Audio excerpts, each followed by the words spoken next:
A new P.D. James thriller and a death riddle for Dalgleish. He killed her. Now I hate him. Hate is dangerous, gets in the way of justice. A dynasty corrupted by malice. Innocent house is sold over my dead body. But it isn't your decision. And haunted by ghosts of the past. You believe a building can be infused with evil? Roy Marsden stars in P.D. James' original Sin. Thursday at 9 on ITV.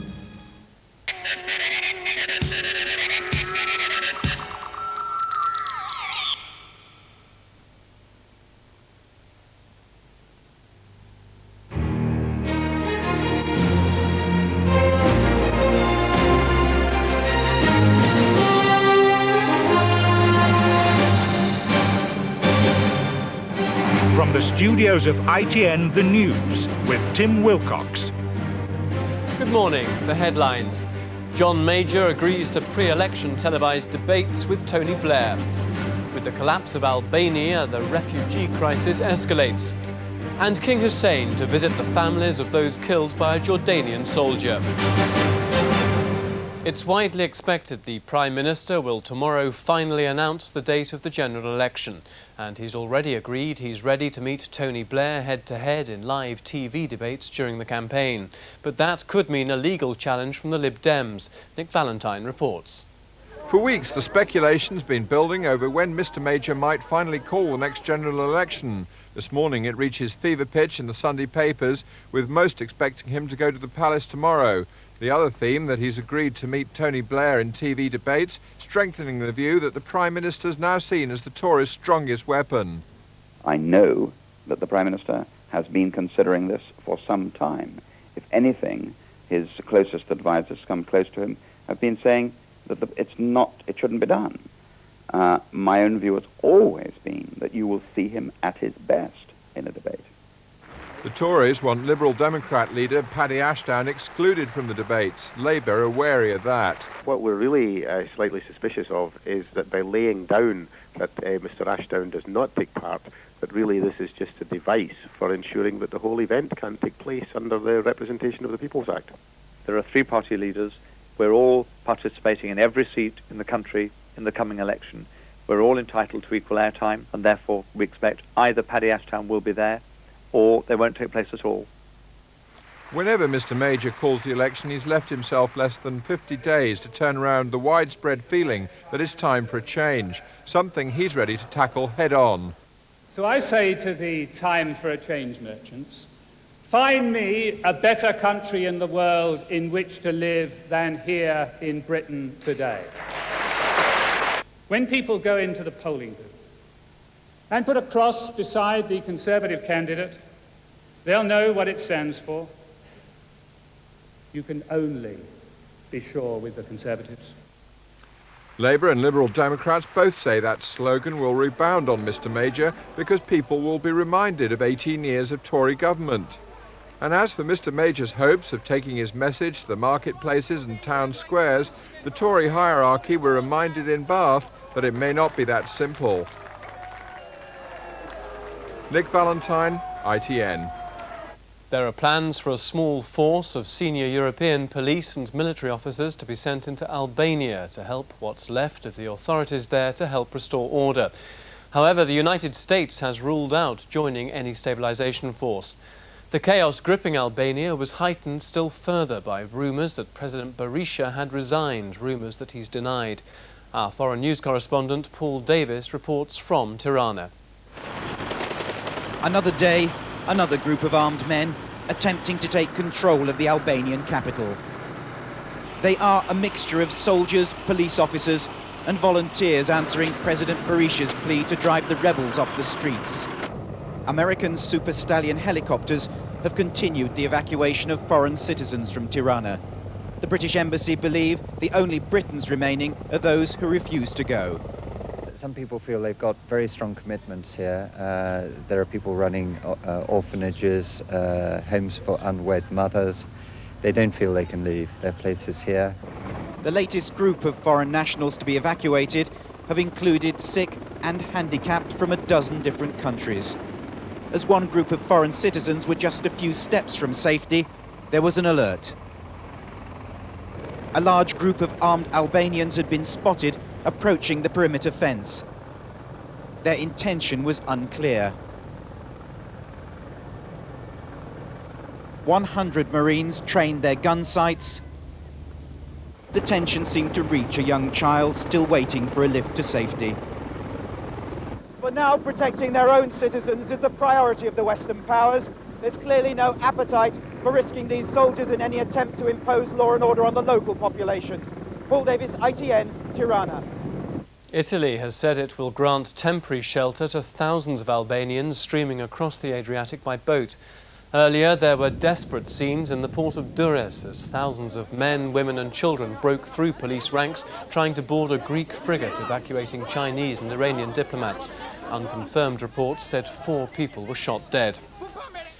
Thousands of Albanians have found ways to flee the country, commandeering vessels of all kinds and states of repair to ferry them across the Adriatic Sea to Italy. One Navy ship carrying scores of refugees ran aground in shallows off the southern Italian port of Brindisi late last night. Earlier, ITN's Colin Baker witnessed an operation to rescue another group of refugees. They'd been drifting at sea for 3 days when we found them. Food and fuel had run out, their water supply shrunk, so the first things the Italians threw them were biscuits and then a tow rope. It was a lifeline. Fear, irrational or otherwise, had driven them to abandon their own country at considerable risk. The rescuers were more than adequately paid in smiles, though some were more naturally apprehensive about what really lay ahead. These Albanians and their families are just part of a nightmare. They're very lucky, but the nightmare is one that no one actually knows the scale of. All that can be done for them is that people like the Italian Coast Guard will go out and spend time and try to find them. With both refugee boats lashed to the Italian tug, the Albanians were taken into Brindisi. Why did they leave? The war, said one, gratefully taking supplies of water from the Coast Guards. The conditions on the boat were degrading, the vessel itself, like many others that have arrived here, unseaworthy, rusty and leaking. The police presence was sympathetic but formal, reinforcing the point that Italy is not the promised land, and that one day these Albanians will be returned home. Colin Baker, ITN, Brindisi. Zaire's rebel leader, Laurent Kabila, has vowed to take control of the entire country before beginning peace negotiations. The pledge came within hours of his Tutsi forces sweeping into Kisangani, Zaire's third largest city, virtually unopposed. This report from Judith Burns. The rebel army appears to be carrying all before it. After the capture of Kisangani airport, these troops are now fighting for control of this strategically crucial city without apparently encountering serious resistance. Notoriously undisciplined government forces and the foreign mercenaries who trained them are said now to be looting and fleeing. Kisangani is the Zairean government's garrison city. Its fall would be the biggest government setback since the rebels began their advance. About a fifth of Africa's third largest country would then be in rebel hands. 60 miles south, 70,000 Rwandan Hutu refugees have been fleeing the rebel advance for 6 months. Many are implicated in the 1994 Rwandan genocide. Others are innocent women and children. Aid workers fear many may die unless they can be persuaded to return home. What we need to do is to, of course, see the hostilities cease and then see aid workers be given access to all the territories so that they can get in there and then get these people back towards their country of origin. In Goma, the rebel leader, Laurent Kabila, is meeting a delegation from the UN. Their request for a ceasefire is top of the agenda. In Northern Ireland, Loyalist political groups have moved to distance themselves from the murder of a Catholic father of 9. John Slane was shot several times in the chest as he stood in his kitchen. The Royal Ulster Constabulary has described Mr. Slane's murder as a terrorist act, but says so far it has no suspects. Already one IRA splinter group has threatened renewed violence against Protestants entering Catholic areas. Political leaders have urged both sides to exercise restraint. King Hussain of Jordan will visit Israel today to pay his condolences to the families of the schoolgirls killed last week by one of his soldiers. Relations between Jordan and Israel have deteriorated sharply over controversial plans to build a Jewish settlement in Arab East Jerusalem. Earlier, I spoke to ITN's Andrew Simmons in Jerusalem and began by asking him how King Hussein's visit would be received in Israel. I would say there will be a predictably mixed response. There is still deep anger here over the children's murders as the Jewish period of mourning continues. Some Israeli ministers have accused King Hussein of causing some provocation of what appears to be a one-off act by a deranged soldier, though. They say that it's because of a harshly worded letter the king sent to the Israeli Prime Minister last week, accusing Benjamin Netanyahu of effectively sabotaging the peace process. So a massive security operation is underway this morning. It has to be said King Hussein is taking part in an unprecedented act, though, by personally passing on condolences to the dead children's families today. And is there any sign of Israel reconsidering plans to build Jewish homes in occupied East Jerusalem? Absolutely none whatsoever. Mr. Netanyahu is angry about yesterday's meeting in Gaza of Yasser Arafat and foreign diplomats, including an American envoy. Israel wasn't invited, and the Prime Minister says this is a clear breach of the peace agreement in which Israel and Palestine are supposed to have direct talks with each other. Now, Yasser Arafat says Israel makes peace impossible with its plans for 6,500 Jewish homes on the outskirts of East Jerusalem, and what he describes as its inadequate first phase withdrawal plan from the West Bank. But Israel won't budge, and the bulldozers could be brought in at the settlement site next week. And if the Israeli bulldozers do move in, do you think it will lead to violence? Well, Yasser Arafat, in answer to that exactly the same question, said put that question to the Palestinian masses. It has to be said that Israeli intelligence chiefs have warned there could be violence, and all Arab leaders have made a series of warnings about another uprising. Now, how much of this has been rhetoric will inevitably have to be put to the dangerous test of grassroots feeling on the ground at some stage, and many fear that will come when construction work actually begins. Now, with many papers convinced an election date announcement is imminent, the consensus says tomorrow is the likely day, it's politics that dominates the front pages. The Mail on Sunday, along with the Sunday Times, revealing John Major's decision to take up the gauntlet thrown down by Tony Bliar to an historic election showdown on live television. With official rather than likely veiled electioneering about to break out, the Sunday Telegraph claims the Chancellor Kenneth Clarke has personally vetoed a Tory campaign branding Labour as a pro-European party. The paper says it's earned him the fury of Tory election strategists who accuse him of sabotaging one of John Major's last hopes of victory. The Observer leads with an attack on all the main political parties by Britain's churches, who accuse them of turning their backs on the dispossessed and unemployed in a frantic scramble for middle-class votes. The paper also looks into what happens to the deadly consequence of all the bullets fired into the air in Albania, pointing out that a Kalashnikov bullet may go up 1.5 miles, but it then has to come down. The Independent on Sunday returns to food contamination, claiming that the scandal over dangerous food has deepened with damning evidence of widespread contamination of meat in butchers' shops and restaurants. It's now 17 minutes to 6. You're watching the morning news from ITN. Coming up, Manchester United extend their lead in the Premiership. Join us again after the break.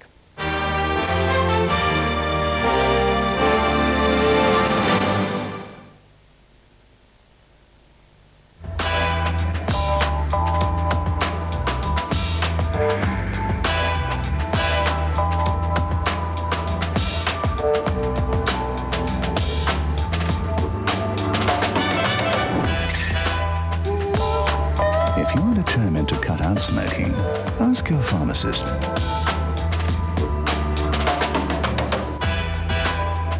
Nicorette. Enjoy life without cigarettes.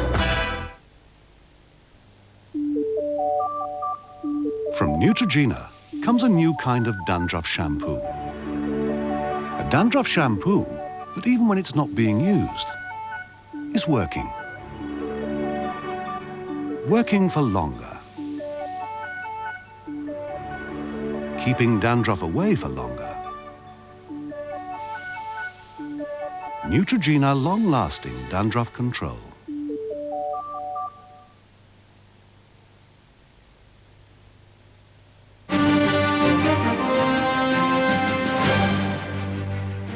Welcome back to ITN's Morning News. Today's top story. There's widespread speculation that John Major will tomorrow finally announce the date of the general election. It's already been confirmed he's ready to meet Tony Bliar head-to-head in live TV debates during the campaign. Now our review, a look back at some of the main stories of the week as reported on ITN. There was a major political row over poor hygiene standards in abattoirs after claims that ministers had ignored warnings about the risk of contaminated meat. This from our political editor, Michael Brunson. The rules for slaughterhouses state that no animal must be allowed in a dirty condition, and that during the dressing of a carcass, no faeces is allowed to spill out to contaminate it. Last year, however, the Meat Inspectors Association began to express their concern that those rules were being breached in some abattoirs, and earlier this year they wrote to the Junior Agriculture Minister, Angela Browning. They told her on February the 11th that our levels of enforcement in hygiene at present leave much to be desired. In particular, the letter stated that fecal contamination which can lead to E. coli needs to be far more rigorously controlled without delay. At his home in Somerset, the man who wrote that letter has told ITN that his complaints were firmly based. Well, the evidence I have is members writing to me, phoning me, complaining about the hygiene in abattoirs. That's the evidence I get as secretary of the association. So it's cast iron proof? Oh yes, I don't think there's much doubt about it. At Westminster, the Liberal Democrats said Professor Pennington's inquiry into the E. coli outbreak needed to know if it was linked to such contamination. And if so, whether those lives that have been lost in Scotland and elsewhere could have been saved if action had been taken by ministers earlier. Inside the Commons, Tony Bliar said that the new claims following the controversy last week over the Swan report were serious, and he demanded an inquiry. Mr Major said that there'd been 22 meetings on meat hygiene at Douglas Hogg's Ministry of Agriculture, the minister without crutches now, and he'd find out what had happened as a result of them. Downing Street denied that that was an imminent carpeting for Mr Hogg, and the Prime Minister went on to tell the Commons The Meat Hygiene Service has to date dismissed a number of employees and disciplined rather more for inadequately carrying out the public safety responsibility of careful examination of abattoirs. But Labour said that those 3 sackings and 41 reprimands since last April had only been for breaches of BSE rules. And Tony Bliar has demanded a full Commons statement later today from Douglas Hogg to set out, he said, when ministers were first warned of the problem in the abattoirs, what action was taken, and in particular what action is going to be taken to make sure that we have the highest possible standards of food hygiene in the country. The government is still insisting that things are improving on the meat hygiene front, but it was very noticeable that Mr Major's tone was entirely different from that of Mr Hogg last week. And that in turn is raising some speculation at Westminster that Mr Major may be deliberately trying to defuse a political row in advance of a cabinet meeting on Thursday, after which he might well announce a general election date. Michael Brunson, ITN, Westminster. The Yorkshire Ripper, Peter Sutcliffe, received eye injuries in an attack by another patient. This from our Home Affairs correspondent, Harry Smith. The attack took place in Broadmoor at about 3 o'clock yesterday afternoon, after Sutcliffe was involved in an argument with another patient. It's not the first time he's been attacked. He's seen here attending a court hearing in 1983 after alleging he was slashed with a knife in Parkhurst Prison. And in Broadmoor last February, a fellow patient tried to garrote him with a piece of flex. Sutcliffe was jailed for 13 murders at the Old Bailey in 1981. The mother of one of his victims said he was now suffering. I don't think I'd wish it on anybody, but that's life, I'm afraid, and he was capable of doing it to other people or harming other people. Now perhaps he'll know what it feels like. A spokeswoman at Broadmoor declined to give any details. She said, "I can confirm there was an incident at the hospital this afternoon and that a patient has been assaulted by another patient." A full investigation is now underway and the police are being involved. Late last night, Sutcliffe was transferred from Frimley Park Hospital, where he was being treated, back to Broadmoor under a police escort. Harry Smith, ITN. A doctor from Zambia with HIV was struck off the medical register. Patrick Ngosa was told by his lover that she was HIV positive, but he waited 8 months before having a test. Our health editor, Lawrence McGinty, sent this report. Nicola Davis, Dr Negosa's barrister, arrived again without her client. Before the General Medical Council, she admitted he'd repeatedly lied about his chances of being infected with the AIDS virus. He lied, she said, because he was terrified of losing everything, his family and his job. He now admits to having sex with a woman identified only as Mrs A. On the 1st of May last year, she told him she was HIV positive. When her consultant phoned him, he denied having sex with her. He repeated his denial, first in June to the medical authorities and again in July. It was another 6 months before he finally took an AIDS test in January this year. It was made abundantly clear by the GMC that they would take a very severe view of doctors who concealed their health status, and they have acted on the guidance they gave. And it emerged that as well as the 4 hospitals he was known to have worked in, which have set up helplines, Dr Negosa also worked in another unnamed Midlands hospital for 3 days last September. The disciplinary council said Dr Negosa's behaviour amounted to a betrayal of his patients, a betrayal that could not be tolerated. Sports now, and varying fortunes for England and Scotland in Rugby Union's Five Nations Championship, while Manchester United have opened up their lead in the Premiership. With the details, here's Graham Miller. England beat Wales on an emotional day at Cardiff Arms Park to take the Triple Crown for the 3rd year in a row. But the Five Nations title and the Grand Slam went to France, who crushed Scotland in Paris. Peter Wilson reports.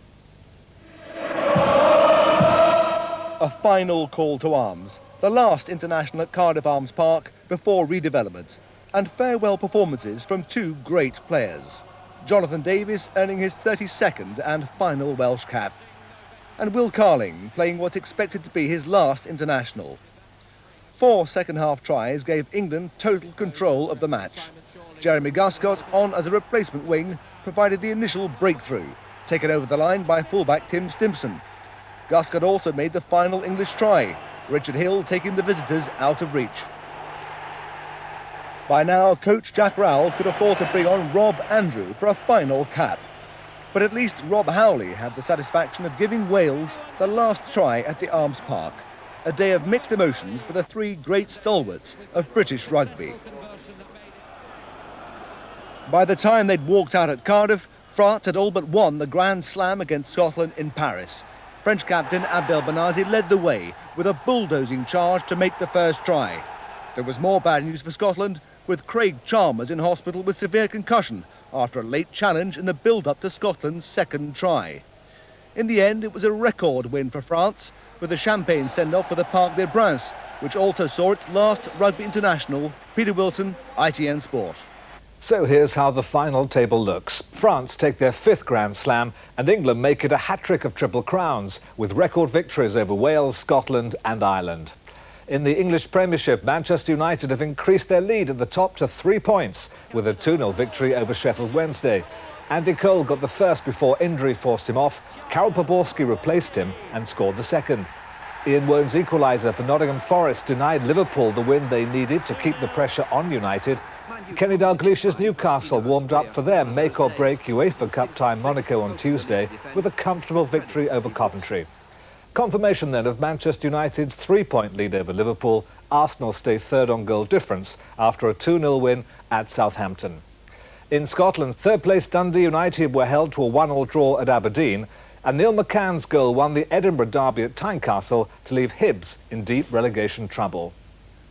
You're watching the morning news from ITN. It's 7 minutes to 6 on Sunday the 16th of March. Here's a reminder of today's top stories. It's widely expected the Prime Minister will tomorrow finally announce the date of the general election. And he's already agreed he's ready to meet Tony Bliar head-to-head in live TV debates during the campaign. But that could mean a legal challenge from the Lib Dems. There are plans for a small force of senior European police and military officers to be sent into Albania to help what's left of the authorities there to restore order.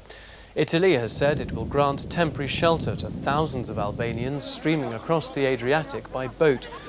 Earlier, there were desperate scenes in the port of Durrës as thousands of men, women and children broke through police ranks Unconfirmed reports said 4 people were shot dead as they tried to board a Greek frigate evacuating Chinese and Iranian diplomats.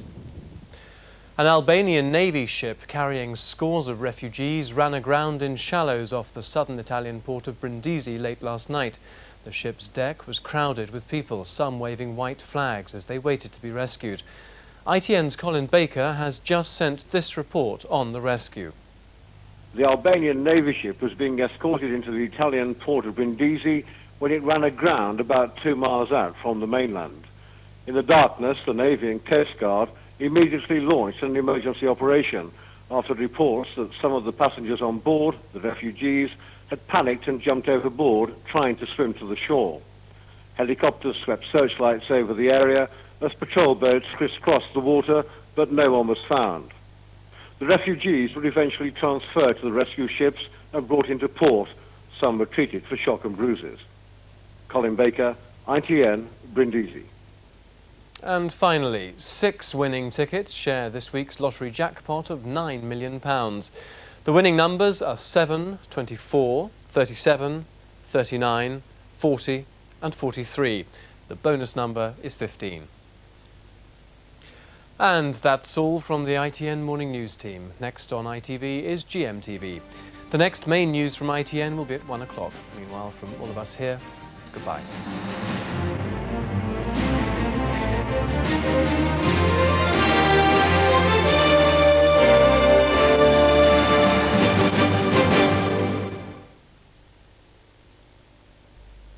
What would you do if your child swallowed white spirit?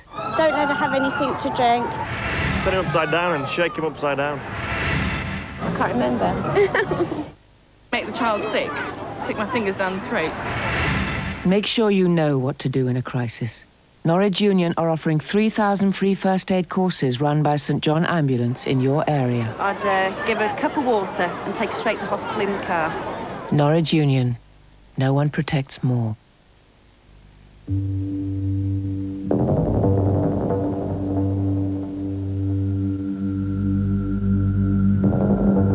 This is the car equipped for today's discerning driver. The car with ergonomically contoured seats and a state-of-the-art hi-fi. The car that will whisk you from London to Land's End on a single tank of petrol. This is the car that wasn't fitted with locking wheel nuts, deadlocks, security. Don't treat car security as an optional extra. Crime. Together we'll crack it. You don't have to tell the whole world you carry the donor card. But it is essential that your relatives know your wishes. Let them know you wish to help someone else live after your death.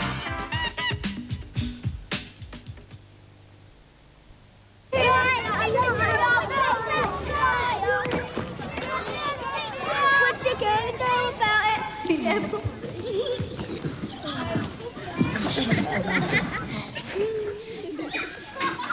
What are you gonna do about it? Where do you think you're going? Home. You know. No! What are you gonna do about it? What are you going to do about it? You can do something. Talk to an adult you trust, your parents or a teacher, and don't suffer in silence.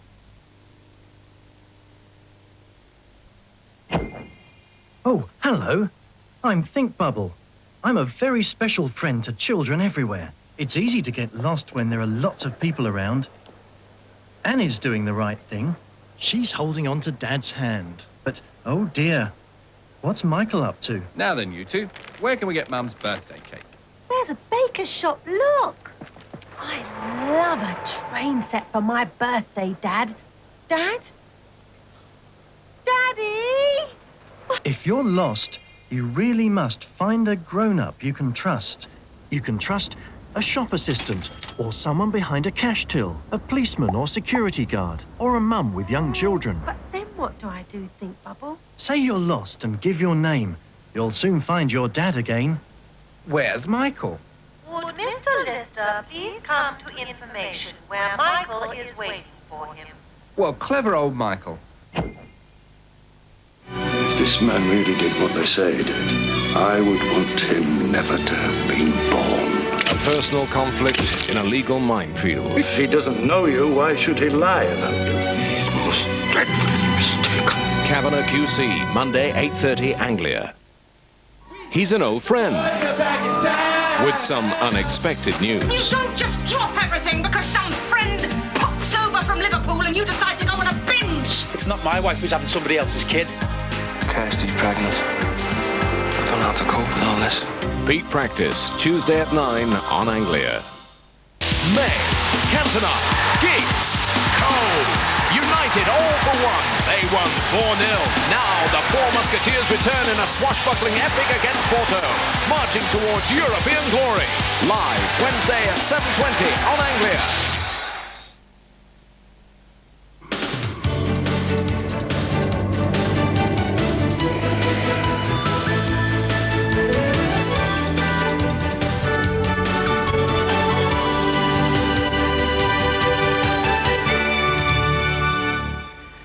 Good morning and welcome to GMTV on Sunday the 16th of March. In a moment we'll have the Sunday Review, and at 7 o'clock Steve